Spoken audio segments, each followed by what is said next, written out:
Social media. आज हम बात करेंगे आरएसएस की।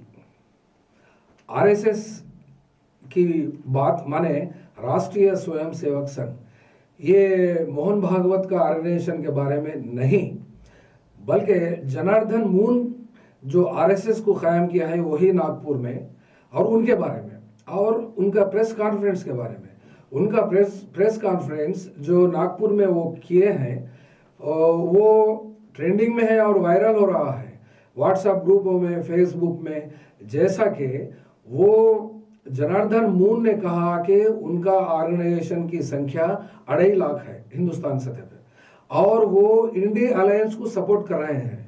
जैसा कि इंडी अलायंस में जितने भी पॉलिटिकल पार्टीज है वो पूरे पार्टीज को ऑल इंडिया सतह पे वो उनका ऑर्गेनाइजेशन जो आरएसएस के नाम से जुड़ा हुआ है और सेम वैसे ही लगता है राष्ट्रीय स्वयंसेवक संघ, और इसको वो लोग ने 2017 में एस्टैब्लिश किया है। और 2017 में एस्टैब्लिश करके रजिस्ट्रार को रजिस्ट्रेशन के लिए वो फाइल किया था, लेकिन वहां पर रिजेक्ट हो गया।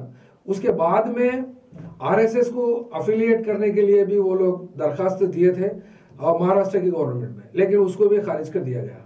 और उसके बाद में कोर्ट को भी गए वो लोग, लेकिन उसको भी वहां पे कोर्ट भी उसको खारिज कर दिया।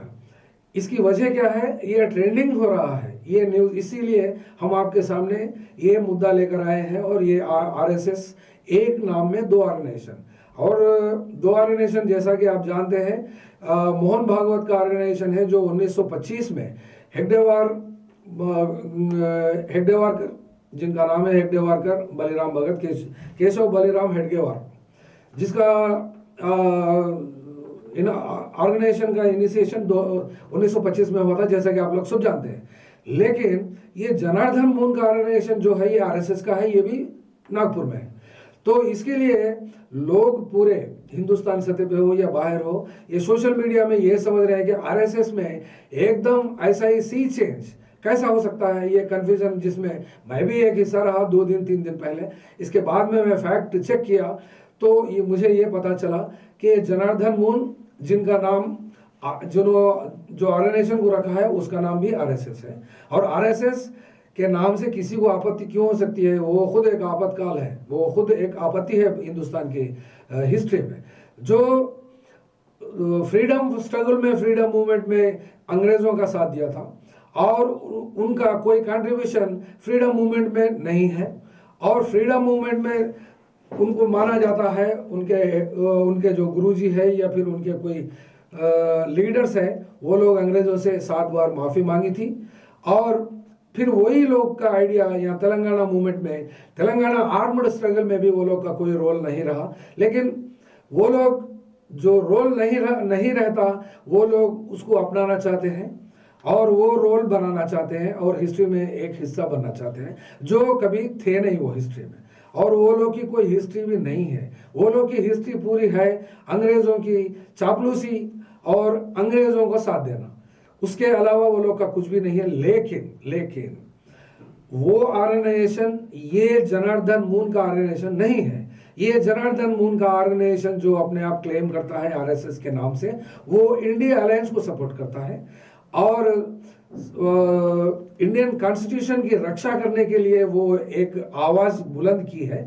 और डॉक्टर BR अंबेडकर साहब का जो इंडियन कॉन्स्टिट्यूशन है उसको बचाने की बात की है और हिंदुस्तान को भी बचाने की बात की है।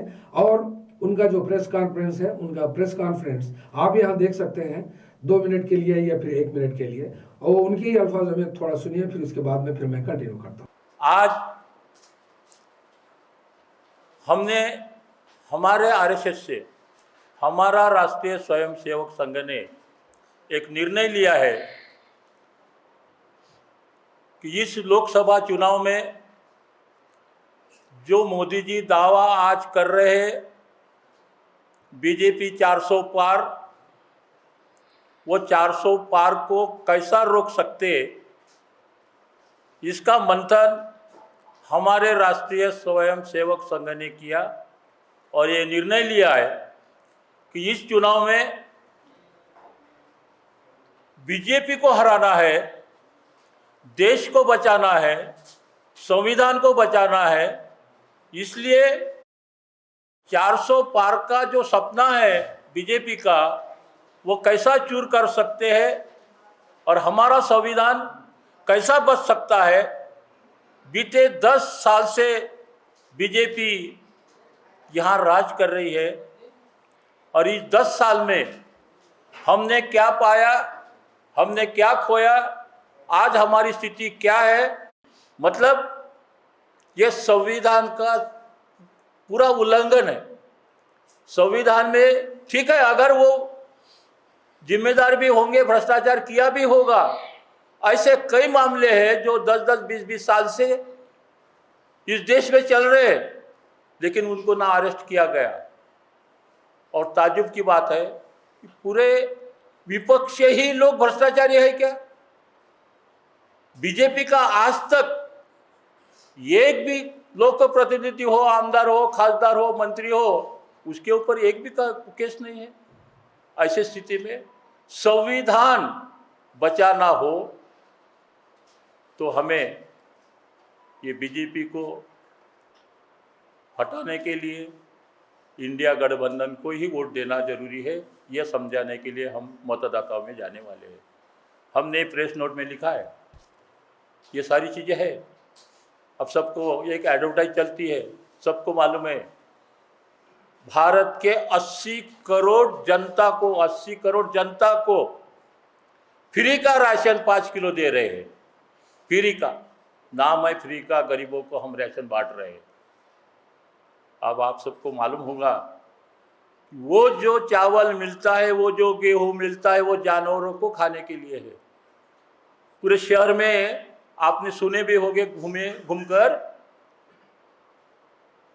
वो राशन से जो चावल मिलता है खुलेआम 20-22 रुपए किलो से बेचा जा रहा है। और वो किसको बेचा जा रहा है?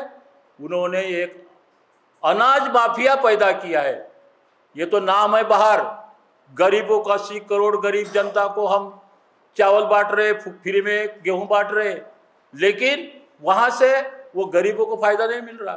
90% जनता 20-22 किलो के भाव से बिकते हैं और वो अनाज माफिया खरीदते हैं। कौन खरीदते हैं? वो अनाज माफिया।